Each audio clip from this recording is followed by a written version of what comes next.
तो भाई लोग कैसे हो। आज मैं आप लोग के सामने नागराज की स्टोरी राज का राज का अगला भाग लेके आया हूँ। चलिए कहानी स्टार्ट करते हैं। इसलिए अब मैं अपने भोजन की तलाश में इन पावर रिएक्टरों पर हमला करता हूँ और परिष्कृत यूरेनियम खाकर अपने शरीर में घट रही ऊर्जा को वापस भर लेता हूँ। अब बताओ इसमें मेरा क्या कसूर है। तुमसे मुझे सहानुभूति है रिएक्टर पर ऐसा करके तुम विद्युत उत्पादन में बाधा डालते हो। अपने आप को मेरे हवाले कर दो ताकि मैं तुम्हारी इस समस्या का स्थायी हल निकाल सकूं। तू मेरी मदद क्यों करेगा नागराज, तू तो खुद ही मरने के लिए तड़प रहा है। तू आगे भी जहर मेरे और मेरे भोजन के बीच में टांग अड़ाएगा। इसलिए मैं तेरी तड़प को यहीं पर ख़त्म कर देता हूँ। तुझ पर वार करते करते मेरी एटॉमिक ऊर्जा लगभग ख़त्म हो गई थी, पर वह धीरे धीरे फिर से अपने पहले वाले स्तर पर आ रही है। इसलिए अब एक और वार करने में कोई नुकसान नहीं होगा। ओह, इस बार मैं इच्छाधारी कणों में अगर बदला तो शायद फिर कभी जोड़ नहीं पाऊंगा। अब मैं क्या करूं। भीषण उष्मा से भरा एटॉमिक शक्ति का वह वार बेबस नागराज की तरफ लपका, पर उसे एक बर्फ की दीवार से टकराकर ठंडा हो जाना पड़ा। शीतनाग कुमार के रहते तू नागराज का एक बाल तक जला नहीं सकता रिएक्टर। तेरा विकिरण नागराज के शरीर के सूक्ष्म सर्पों को नष्ट करके उसे कमज़ोर बना रहा है, पर मेरे अंदर ऐसी कमजोरी नहीं है। मैं तेरा मुकाबला करूंगा। यह क्या, मैं बर्फ में ढक गया। अब सबसे पहले तो मैं तुझे ठंडा करूंगा, फिर तेरे दिमाग को। मेरा दिमाग ठंडा होने से पहले मैं तुझे ठंडा कर दूंगा। रिएक्टर का शरीर छोटे छोटे आणविक कणों में टूटने लगा और उस प्रतिक्रिया से निकली असहनीय गर्मी ने बर्फ के साथ साथ नागराज और शीतनाग कुमार के शरीरों को भी झुलसाना शुरू कर दिया। तुम वापस मेरे शरीर के अंदर आओ शीतनाग कुमार। हमारी नाग शक्तियाँ इसकी आणविक शक्तियाँ का मुकाबला नहीं कर पा रही है। मुझे इसकी कोई और कमजोरी ढूंढनी पड़ेगी। मैदान में डटे रहने वाले को देर सबेर कोई न कोई तरीका हाथ लग ही जाता है। ठीक इसी समय हम महानगर के एक हिस्से में यह अपराध है तो छोटा सा, पर नागराज का आदेश है कि किसी भी अपराध को मामूली न समझा जाए। मुझे नागराज को मानसिक संकेत भेजने ही होंगे। मानसिक संकेत महानगर की हर दिशा में फैलते हुए वहां भी जहां पहुंचे जहां पर उस संदेश को ग्रहण करने वाला मौजूद था। ओह, महानगर से किसी अपराध की मानसिक सूचना आ रही है, पर इस वक्त मैं रिएक्टर को छोड़कर वहां नहीं जा सकता। अरे, रिएक्टर को क्या हो रहा है, यह अपना सिर क्यों पकड़ रहा है। उसी सर्प का दूसरा मानसिक संकेत आ रहा है कि पुलिस ने घटनास्थल पर पहुंचकर लुटेरों को पकड़ लिया है। अब मुझे जाने की जरूरत नहीं रही। अब यह सोचना है कि एकाएक इसे ऐसा क्या हुआ कि यह सिर पकड़कर चीख उठा। ओह, इसे जो कुछ भी हुआ था वह ठीक हो गया है। पर पर इसे हुआ क्या था। ओह, समझा। मानसिक संकेत आते ही यह सिर पकड़कर चीखने लगा था और संदेश आना बंद होते ही यह ठीक हो गया। यानी मानसिक संकेत इसके दिमाग पर आघात लगाते हैं। एटॉमिक ऊर्जा ने इसके शरीर को तो अद्भुत शक्ति दे दी है, पर इसके दिमाग को इतना खोखला कर दिया है कि यह मानसिक संदेशों तक को सह नहीं पा रहा है। अब तो इससे निपटना बहुत आसान हो गया है। मैं पूरे शहर में फैले अपने जासूस सर्पों से मानसिक संकेत भेजने को कहता हूँ। वे सारे संकेत जब एक साथ मेरे साथ साथ इसके दिमाग से भी टकराएंगे तो यह अपने होश काबू में नहीं रख पाएगा और यह मानसिक बमबारी तब तक जारी रहेगी जब तक इसे स्थायी रूप से कैद रखने का कोई रास्ता निकाल नहीं लिया जाता। नागराज की चाल सफल तो होती नजर आ रही थी, पर रिएक्टर भी इस हमले में बचने की जी तोड़ कोशिश कर रहा था। यह एटॉमिक कणों में बदलकर इस हमले से बचना चाहता है, पर मानसिक तरंगे तो इस रूप में भी इसको नहीं छोड़ेगी। लेकिन ऐसा करके यह जो विकिरण छोड़ रहा है उसकी गर्मी से मुझे तकलीफ जरूर हो रही है। इस अजीबोगरीब हमले और बचाव के तरीकों के कारण वातावरण मानसिक शक्तियों और आणविक शक्तियों के अनोखे मिश्रण से भरता जा रहा था। लेकिन ऐसा करके रिएक्टर अपने अंदर भरी आणविक ऊर्जा को खर्च करता जा रहा था और उसके ऊपर हमला कर रही मानसिक तरंगे और प्रभावी होती जा रही थी। आखिरकार रिएक्टर के पैरों ने उसका साथ छोड़ दिया। अब यह तो इस बमबारी से संभल नहीं पाएगा, पर अब तक पावर हाउस वालों ने इस लड़ाई की खबर फैला दी होगी और पुलिस वालों के साथ साथ रिपोर्टर भी यहाँ पहुँचते होंगे।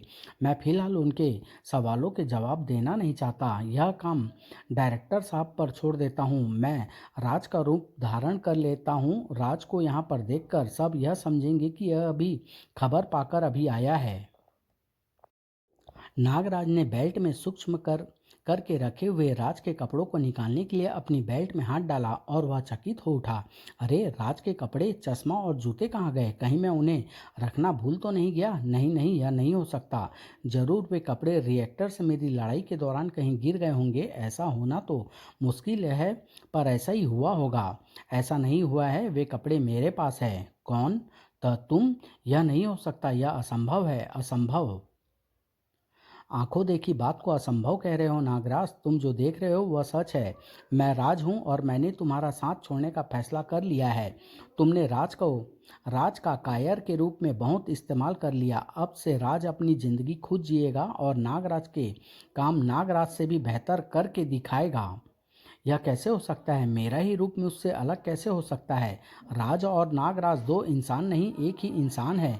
तुमको मेरे शरीर में वापस आना ही पड़ेगा राज। मुझे रोकने की कोशिश मत कर नागराज, वरना मैं तेरे दिल की धड़कनें रोक दूंगा।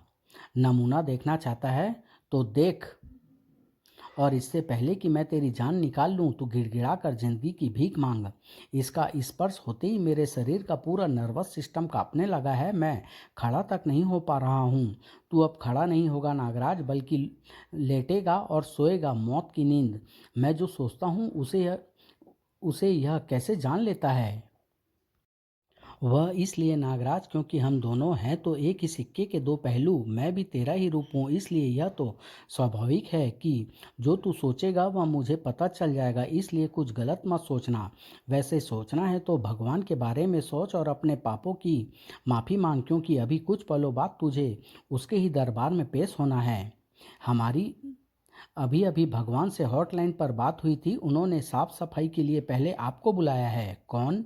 अरे, हम हैं बनारस के भैया नागू। आप तो हमको इस बदन से बाहर निकलते ही भूल गए हैं। वैसे तो आपने तो सोचा होगा कि हम हैं भोले भाले सांप, आपकी चाल तो समझ पाएंगे नहीं। पर भैया राज जी, हम आपकी चाल भी समझ गए और आपकी ढाल भी। आप नागराज पर मानसिक वार कर रहे हैं और उसका जवाब नागराज भैया को भी देना आता है और हमको भी। लीजिए, हमारा नमूना भी देख लीजिए। तू अपने आप को फिल्मी हीरो समझता है क्या, जो मुझे विलेन समझकर पीट लेगा? राज के पास मानसिक शक्तियों के अलावा दूसरी भयंकर शक्तियां भी है और उनसे तू नहीं बच पाएगा नागू। ओह, यह रिएक्टर जैसे आणविक ब्लास्ट भी छोड़ता है। यह राज है कौन और ये शक्तियां इसमें कैसे आई? बार बार एक ही बात को सोचकर अपने दिमाग क्यों खराब कर रहा है नागराज? बस इतना जान ले कि तू कुछ भी कर ले, पर मुझसे जीत नहीं सकता। इस पर नाग रस्सी और विष फुंकार दोनों ही बेअसर हो गई और अब ये आणविक शक्ति के वार कर रहा है, जिससे बचने का मेरे पास फिलहाल कोई उपाय नहीं है। अब इसके वारों से बचने के लिए खतरा मोल लेकर इच्छाधारी कणों में बदलना ही पड़ेगा, वरना ये वार शायद मेरी जान लेने में सफल हो जाएंगे। नागराज सोचने पर मजबूर था और राज को इस तरह से नागराज की हर चाल के बारे में पहले से ही पता चल जा रहा था। अब तू मेरे जाल में फंसेगा नागराज। अब मैं आणविक ऊर्जा का वार करूंगा और विकिरण के कण तेरे इच्छाधारी कणों के बीच में ऐसे फंस जाएंगे जैसे स्पंज में पानी। और अब तू न जिएगा ना मरेगा, क्योंकि विकिरण कण न तो तेरे इच्छाधारी कणों को जुड़ने देंगे और न ही उन्हें अलग अलग होने देंगे। अब तू हमेशा के लिए इसी रूप में रहेगा, किसी को नजर नहीं आएगा। अब तेरी जिंदगी को जिएगा राज।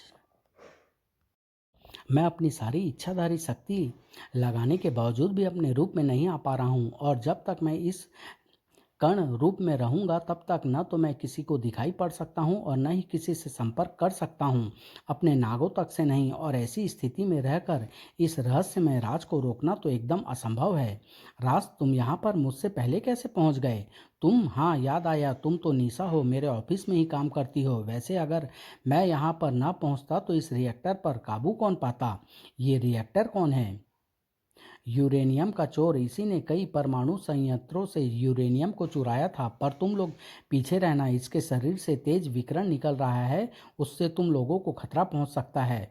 और तुमको खतरा नहीं पहुंचेगा, यह कैसे हो सकता है? तुम भी तो हमारी तरह ही एक इंसान हो। मैं इंसान हूँ? मैं राज हूँ, राज, सर्वशक्तिमान राज। लेकिन हमको तो खबर मिली थी कि एक अजीब सा आदमी नागराज का पीछा करता करता इस दिशा में आया था। फिर नागराज कहाँ गया? नागराज इसके वारों को सह नहीं सका। उसने बचने की कोशिश तो बहुत की, पर रिएक्टर के एटॉमिक ब्लास्ट ने उसके शरीर को ही एटमों में बदल दिया। मर गया नागराज। यह नहीं हो सकता। नागराज को रिएक्टर जैसे शक्तिशाली भी नहीं मार सकते। तुम झूठ बोल रहे हो। मैं झूठ क्यों बोलूँगा निशा? जब नागराज थोड़े दिनों तक दुनिया के सामने नहीं आएगा तो तुमको अपने आप ही सच्चाई का पता चल जाएगा। चलो, अगर तुम्हारी इस बात पर यकीन कर भी लिया जाए तो यह कैसे संभव है कि जिस प्राणी ने नागराज को अणुओं में बदल दिया उसे तुमने हरा दिया? जो संभव होता है वही आंखों से दिखता है निशा, और जो आंखों से दिखता है वही सच होता है। देख लो, मैं यहाँ पर हूँ, नागराज नहीं है। तुम तो एक पोमेरियन कुत्ते के भौंकने तक से डर जाते थे। राज, तुम में इतनी हिम्मत कहाँ से आई कि तुम रिएक्टर का सामना कर सको? और तुम यहाँ तक पहुँचे कैसे? तुमको तो किसी ने भी आते या जाते हुए नहीं देखा। सवाल सवाल सवाल। रिपोर्टरों को इसके अलावा और कुछ आता ही नहीं है। धीरज रखो, सारे सवालों के जवाब वक्त आने पर मिल जाएंगे। कुछ ही देर में घटना स्थल हर तरह के लोगों से भर गया था। सिक्योरिटी फोर्स और न्यूक्लियर पावर स्टेशन वाले भी वहां पहुंच गए थे। ओ माय गॉड, इसका रेडिएशन लेवल तो बहुत हाई है। इसको रेडिएशन प्रूफ स्थान पर ले जाना होगा। सुरक्षित स्थान जैसे न्यूक्लियर पावर स्टेशन। लाओ, इसमें मैं तुम्हारी मदद कर देता हूँ। पावर प्लांट यहाँ से ज़्यादा दूर नहीं है। मेरी मानसिक ऊर्जा ज़्यादा खर्च नहीं होगी। सबकी आंखें आश्चर्य से गोल होती चली गई। दृश्य ही ऐसा था। रिएक्टर का शरीर हवा में उड़कर पावर स्टेशन की तरफ बढ़ने लगा। आश्चर्य है, राज के पास ऐसी शक्तियाँ और नागराज गायब। कुछ बहुत बड़ी गड़बड़ हो गई है। मुझे मैडम भारती को पूरी रिपोर्ट तुरंत देनी होगी। नागराज गायब तो जरूर हो गया था, पर अपने वास्तविक ठोस रूप में आने की भरपूर कोशिश कर रहा था। मुझे रिएक्टर के साथ साथ पावर स्टेशन तक जाना होगा। शायद पावर स्टेशन वाले रिएक्टर के साथ साथ मेरी समस्या का हल भी निकाल सकें, क्योंकि मेरी समस्या भी विकिरण से ही संबंधित है। मेरे कण अपने आप तो उड़कर वहां तक जा नहीं सकते, इसलिए मुझे राज की मानसिक ऊर्जा की मदद लेकर वहां तक पहुंचना होगा। निशा से खबर मिलने के बाद से भारती परेशान थी। क्या बात है भारती? मुझे आभास हो रहा है कि तुम परेशान हो। आज तुम ऑफिस भी नहीं गई, क्या बात है? सुबह मेरी स्टाफ रिपोर्टर निशा का फोन आया था कि नागराज लापता है और राज में कुछ आश्चर्यजनक शक्तियां आ गई है। तब से मैं राज का इंतजार कर रही हूँ। सारा दिन गुजर गया पर न तो राज आया और न ही उसकी कोई खबर। चिंता क्यों कर रही हो भारती? राज होगा तो नागराज कहाँ से आएगा? और नागराज में मानसिक शक्तियाँ भी थोड़ी मात्रा में मौजूद है। उसने उन्हीं का प्रयोग किया होगा। वैसी शक्तियाँ नागराज में नहीं है दादाजी, और वैसे भी वह राज के रूप में किसी शक्ति का इस्तेमाल नहीं करता, क्योंकि राज का रूप तो कायर का रूप है। असली बात तो नागराज से मिलकर ही पता चल सकती है। पर नागराज है कहाँ पर? नागराज चूर चूर हो चुका है, खत्म हो गया है। और राज को दोबारा कायर कहने का गलती मत करना, वरना यह तुम्हारी आखिरी गलती होगी। राज, तुम आ गए, थैंक गॉड। और यह नागराज खत्म हो गया का क्या चक्कर है? कहीं तुमने रिटायरमेंट लेने की तो नहीं सोच ली? खुद नागराज होकर नागराज को खत्म कर रहे हो।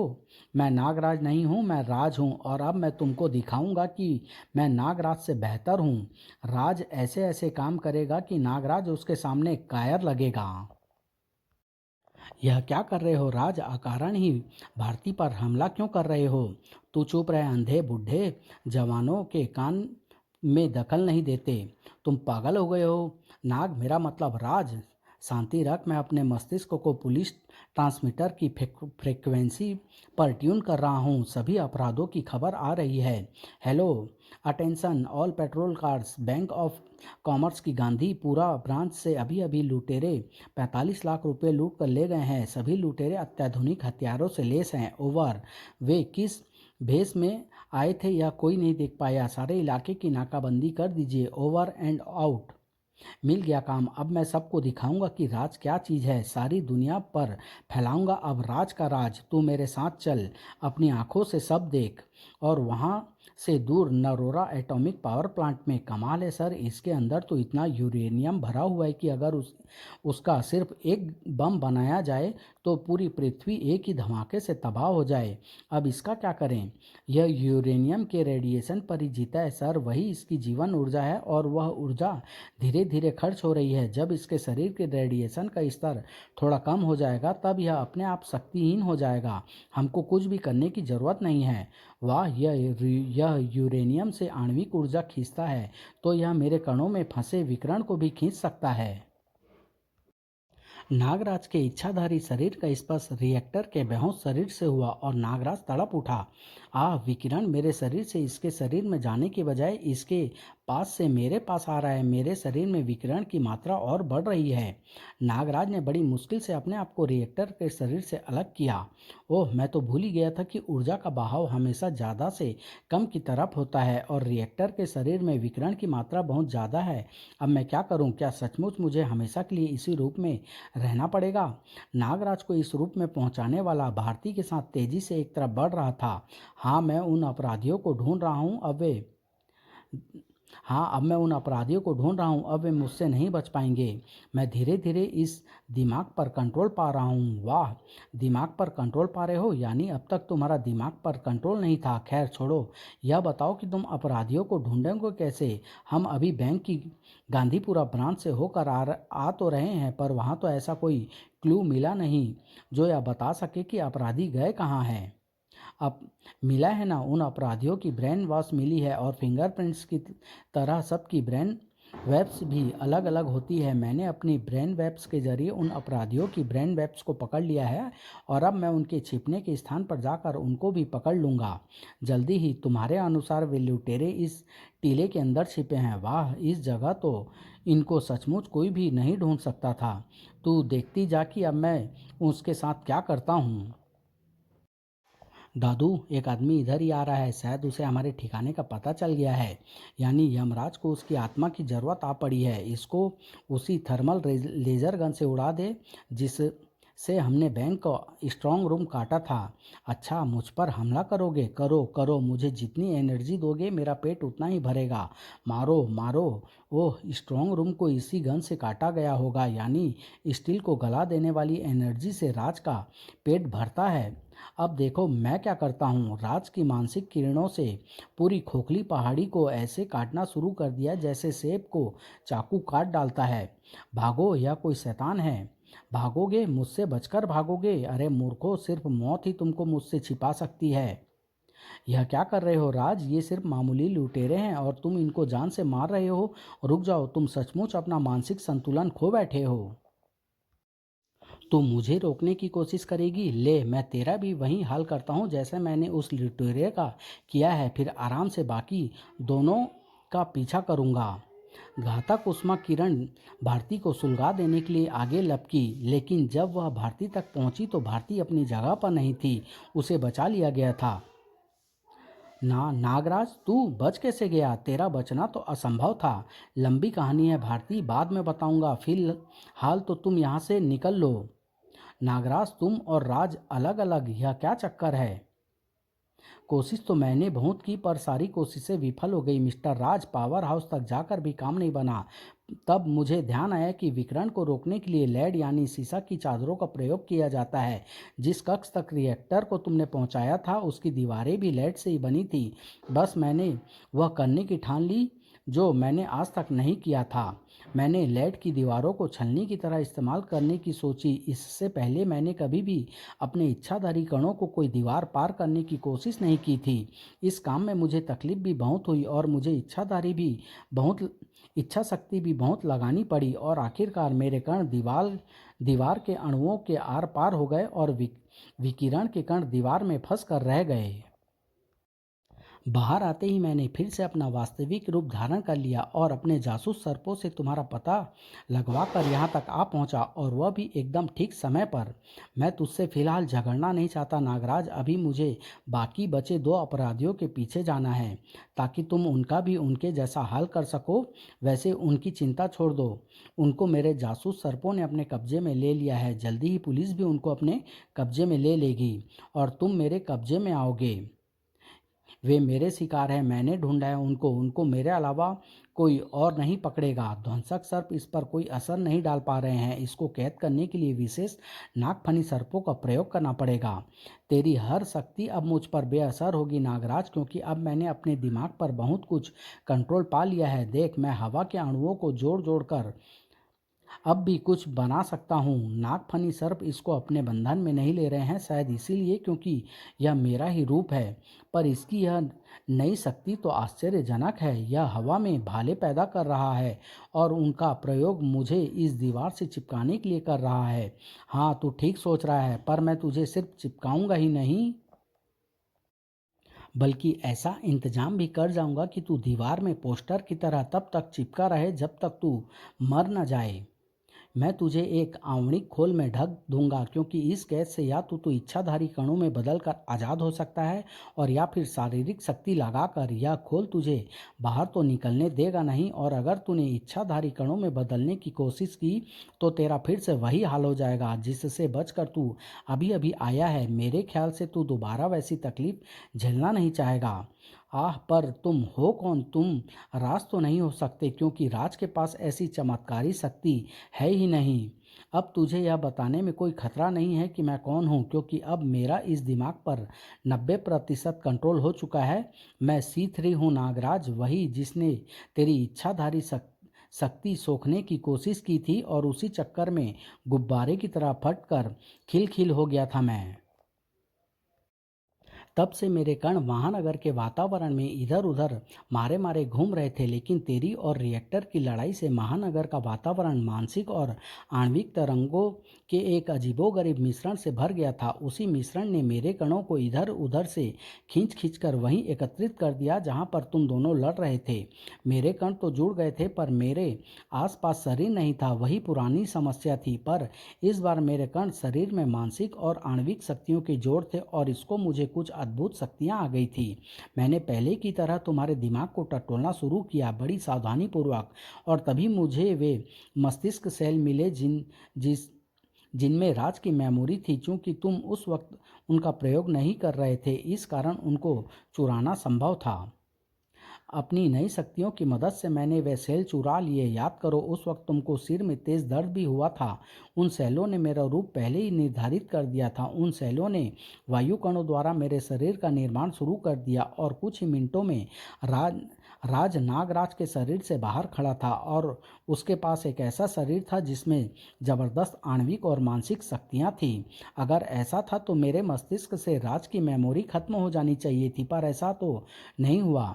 वह इसलिए क्योंकि राज के कार्यकलापों की मेमोरी तुम्हारे दिमाग में कई दूसरे सेलों में भी स्थित है। खैर, अब सिर्फ कपड़े चाहिए थे। भाई, शर्म तो आ रही थी ना? मैंने तुम्हारे राज वाले कपड़े भी खींच लिए और बन गया पूरा राज। तब से मैं तुम्हारे दिमाग के सेलों पर कंट्रोल पाने की लगातार कोशिश कर रहा हूँ, और मेरा कंट्रोल 100% पूरा होते ही यह शरीर परमानेंटली यानी स्थायी तौर पर मेरा हो जाएगा। चलो, तुम्हारी जिज्ञासा तो खत्म हुई, अब तुम भी शांति से खत्म हो सकोगे। मैं तो चला इस दुनिया पर राज का राज फैलाने। पर मैं ऐसा क्या करूं कि सारी दुनिया अपने आप बचाओ बचाओ कहकर मेरे सामने घुटने टेक दे, मुझे भगवान बना दे। ऐसा तो सभी तभी संभव है जब मैं इनको दुनिया नष्ट करने की धमकी दूं, पर दुनिया नष्ट करने में तो मेरी बहुत ऊर्जा खर्च हो जाएगी। हाँ, समझ गया, रिएक्टर। मैंने नागराज के दिमाग में अभी अभी पढ़ा था कि पावर प्लांट बनाने वाले यह कह रहे थे कि रिएक्टर के अंदर इतना यूरेनियम भरा है कि उसमें अगर सिर्फ एक बम बनाया जाए तो वह बम पूरी दुनिया को एक साथ खत्म कर सकता है। अभी बुलवाता हूँ उसको अपने पास। और यह तो आंख से खेलने जा रहा है। अगर कहीं कुछ गड़बड़ हो गई और रिएक्टर सचमुच बम की तरह फट गया तो सृष्टि ही नष्ट हो जाएगी। मुझे इस गैस से आज़ाद होकर इसको रोकना होगा, पर कैसे? मेरा बदन तो दीवार से चिपका हुआ है, और ऊपर से आणविक खोल ने मुझे ढका हुआ है। उड़ी बाबा! नागराज महानगर वासियों को नागराज के कारण अद्भुत नज़ारे तो अक्सर ही देखने को मिलते थे, पर आज का नज़ारा कुछ ज़्यादा ही विचित्र था। उड़ी बाबा! मम्मी, लुक, एक आदमी उड़ रहा है। हे भगवान, क्या मुसीबत आने वाली है? ऐसा तो मैंने पहले कभी नहीं देखा। सबकी निगाहें उड़ते हुए रिएक्टर का पीछा करती करती वहाँ पर जा रुकी जहाँ पर रिएक्टर जा थमा था। आ गया मेरा हथियार, उठा लाया मैं इसको नरोरा पावर प्लांट से। अब ध्यान से सुनो महानगर वासियों, और इस खबर को पूरे संसार में फैला दो। तुम्हारे सामने जो हवा में लटका खड़ा है वह दिखने में तो इंसान है, पर है एक ऐसा भयंकर परमाणु बम जिसका धमाका पूरी दुनिया से सभ्यता का नामो निशान मिटा डालेगा। और अगर इसके बारे में किसी को शक हो तो वह नरोरा न्यूक्लियर पावर स्टेशन वालों के पास जाकर अपना शक दूर कर सकता है। कैमरा इसी पर फोकस रखना, एक भी सीन मिस ना हो। रिलैक्स निशा नहीं होगा। उड़ते आदमी के पीछे रिपोर्टर भी घटना स्थल पर पहुंच गए थे और सारी दुनिया वाले इस न्यूज़ फ्लैश को आंखों फाड़ कर देख रहे थे। और इस बम को सिर्फ मैं ही एक्टिवेट कर सकता हूं और मैं ही फटने से रोक भी सकता हूं। एक्टिवेट होने और फटने के बीच का फासला सिर्फ आधे घंटे का है। माय गॉड, तुरंत न्यू दिल्ली से चेक करो कि इस बात में कितनी सच्चाई है। रिपोर्ट तुरंत आई है मिस्टर प्रेसिडेंट, खबर 100% सच है। इस आधे घंटे के अंदर अंदर इस दुनिया के सभी देशों के राष्ट्राध्यक्षों को मेरी अधीनता स्वीकार करनी होगी, वरना न रहेगी दुनिया, न रहेंगे राष्ट्र और न रहेंगे राष्ट्राध्यक्ष। हर राष्ट्राध्यक्ष को सिर्फ यह सोचना होगा कि उसने मेरी गुलामी स्वीकार कर ली है। उसकी विचार तरंगे अपने आप मेरे पास पहुंच जाएगी। अब मैं इस बम को एक्टिवेट कर रहा हूं। राज के हाथों से न्यूट्रॉन की बौछार निकलकर रिएक्टर के शरीर में घुसती चली गई। बम एक्टिवेट हो गया। पूरी दुनिया में बदहवासी फैल गई। ओह, यह भगदड़ देख कर लग रहा है कि राज ने अपनी धमकी पर अमल कर दिया है। मुझे इस कैद से आज़ाद होना ही होगा, पर कैसे? मेरा बदन दीवार से चिपका हुआ है और ऊपर से आणविक अवरोध ने मुझे ढक रखा है। दाएं बाएं ऊपर नीचे कहीं से निकलने की कोई जगह नहीं है। सिर्फ एक ही जगह बसती है और वह दिशा है पीछे वाली। नागराज के सूक्ष्म सर्पों ने भालों से हुए छेदों के रास्ते निकलकर दीवार की संधिया को खोल दिया और पीछे वाली रुकावट हटते ही नागराज ने आज़ाद होने में एक पल का समय भी व्यर्थ नहीं किया। ओह, यह तो सचमुच फटने वाला है। यानी दुनिया वालों के सामने दो ही रास्ते बचे हैं, या तो सी थ्रू की गुलामी कबूल करें या नष्ट हो जाएं। इसको फटने से रोकना होगा। और यह काम कैसे किया जा सकता है यह सिर्फ एटॉमिक पावर एक्सपर्ट ही बता सकते हैं। जल्दी ही नरोरा पावर प्लांट में। अब कुछ भी नहीं हो सकता नागराज। कोई भी एटम बम एक्टिवेट होने के बाद रुकता नहीं, सिर्फ फटता है। वैसे भी 20 मिनट तो गुजर ही चुके हैं। जिंदगी के सिर्फ 10 मिनट बचे हैं। कम से कम उनको तो शांति से गुजार लो। जाओ। नहीं मिस्टर शर्मा, यह सृष्टि पागलों की जागीर नहीं है जिसे बिना बात के नष्ट कर दिया जाए। यह भगवान की देन है। यह बचेगी और ज़रूर बच। आहा, रास्ता है, एक रास्ता है मिस्टर शर्मा। आइए मेरे साथ और मुझे जो चीज़ चाहिए वह मुझे दीजिए। समय बहुत कम है। पर तुमको चाहिए क्या? क्या चीज़ नागराज? 5 मिनट के अंदर अंदर नागराज रिएक्टर के पास पहुंच चुका था। इसके शरीर से निकलने वाली विकिरण में बहुत ज़्यादा तीव्रता और गर्मी है। मैं अपने होशो हवास कायम नहीं रख पा रहा हूं, पर मैं जो काम करने आया हूं उसे तो करना ही पड़ेगा, करना ही पड़ेगा।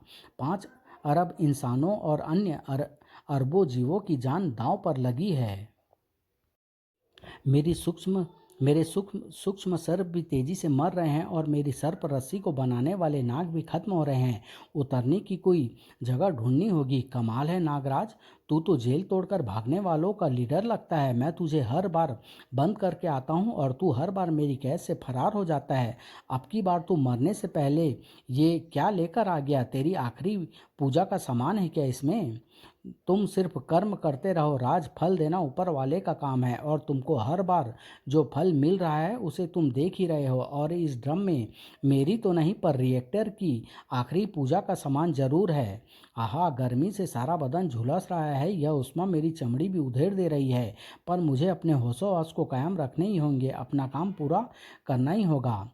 डायरेक्टर शर्मा ने कहा था कि यह ड्रम और पाइप उसी धातु के बने हैं जिनसे अंतरिक्ष में जाने वाले रॉकेट की बॉडी बनाई जाती है। ये 3-4 हज़ार डिग्री तक का तापमान सह सकते हैं। अब इस पाइप को एक ही निशाने में रिएक्टर के खुले मुंह में घुसाना है। रिएक्टर के मुंह में घुसाना है? क्या है इसमें? रिएक्टर के मरने से पहले इसके मुंह में गंगा जल डाल रहा है क्या? यह जल तो जरूर है, लेकिन गंगा जल नहीं, इसको भारी जल कहते हैं, यानी हैवी वाटर। इसका प्रयोग नाभिकीय प्रक्रिया को नियंत्रित करने में किया जाता है और जब यह भारी जल रिएक्टर के अंदर पहुंचेगा तो रिएक्टर के शरीर में अनियंत्रित हो रहे न्यूक्लियर रिएक्शन को नियंत्रण में ले आएगा, क्योंकि यह उन न्यूट्रॉन को या तो सोख लेगा और या रोक लेगा, जिसके कारण यह प्रतिक्रिया आउट ऑफ कंट्रोल हो रही है। देखा, अब तेरा महाघातक हथियार रिएक्टर बम से सचमुच का रिएक्टर बन गया है। तूने मेरी एक योजना को बेकार कर दिया है नागराज, लेकिन मेरे पास ऐसी कई योजनाएं हैं। मैं चाहता तो था कि जब राज दुनिया पर राज करे तो तू उसे जरूर देखे, पर शायद यह देखना तेरी किस्मत में नहीं है। अब मेरी दूसरी योजना की शुरुआत तेरी मौत से होगी। गीदड़ भभकिया मत दे राज। तुम्हारे पास मुझे मारने के लिए बहुत मौके थे, पर हर बार तुमने मुझे ऐसी हालत में ही छोड़ा जिसमें मैं फंसा तो रह सकता था पर मर नहीं सकता था।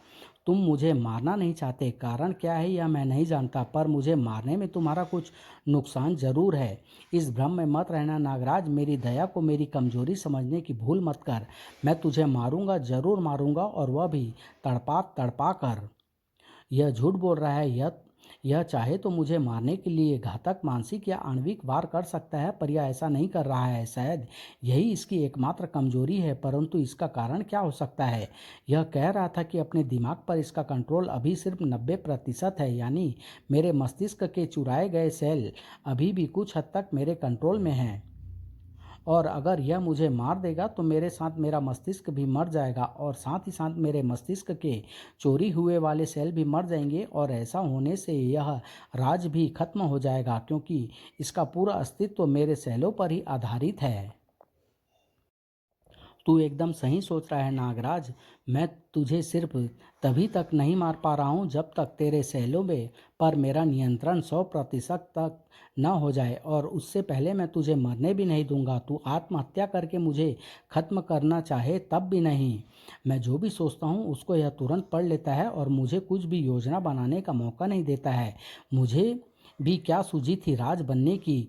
न मैं राज बनता और न ही राज का पात्र दुनिया के सामने आता, और तब न ही राज मेरे शरीर से अलग होकर यह तबाही मचा पाता। अब मैं राज को भला कैसे मार सकता हूँ? हाँ हाँ, यस, मार सकता हूँ।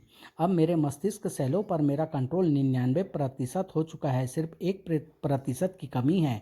1-2 मिनटों के अंदर वह कमी भी दूर हो जाएगी, और फिर यह शरीर स्थायी तौर पर मेरा हो जाएगा, और उसके बाद मुझको तेरी ज़रूरत नहीं पड़ेगी। बता, अपनी ज़िंदगी के आखिरी 2 मिनटों में तू क्या करना चाहता है? अपने कपड़े, चश्मा और जूते वापस लेना चाहता हूँ। अच्छा, मजाक कर लेता है, यानी तू हंसते हंसते मरना चाहता है? यह कोई मजाक नहीं है। मेरे दिमाग को अब पढ़ कर देख राज, और देख उसमें क्या है। राज ने तुरंत नागराज के दिमाग को पढ़ना शुरू कर दिया, और न नहीं, यह नहीं हो सकता, तुम ऐसा नहीं कर सकते। मुझे सिर्फ आधे मिनट की ज़रूरत है, सिर्फ आधे मिनट की, फिर मैं अमर हो जाऊंगा। अमर तो तू तब होगा जब तू अस्तित्व में रहेगा राज। इसे मारने का तरीका मुझे शीशे में अपना चेहरा देखकर समझ में आ गया। मैंने तुरंत अपने आप को खुद ही शीशे में देखकर सम्मोहित किया, और अपने आप को राज की शख्सियत भूल जाने का आदेश दे डाला। और यही बात जब राज ने मेरा मस्तिष्क पढ़कर जानी कि राज तो कहीं है ही नहीं, तो मेरे चोरी हुए मस्तिष्क सेलों से भी राज की मेमोरी साफ हो गई, और उस मेमोरी पर आधारित राज का शरीर भी खत्म हो गया। अब सी थ्रू फिर से सी थ्रू बन गया है, यानी आर पार दिखाई पड़ने वाला। और फिर निशा, इस कुत्ते को भगाओ ना। थैंक गॉड कि तुम फिर से पहले वाले डरपोक राज बन गए हो, पर तुमको हुआ क्या था? तुमने नहीं सुना? अरे, नागराज ने सबको बताया तो है कि उसके एक दुश्मन ने मुझे अपने वश में करके यह सब करवाया था। मेरी कोई गलती नहीं थी। अगर नागराज मुझे नहीं बचाता तो ये राज तो हो जाता समाप्त।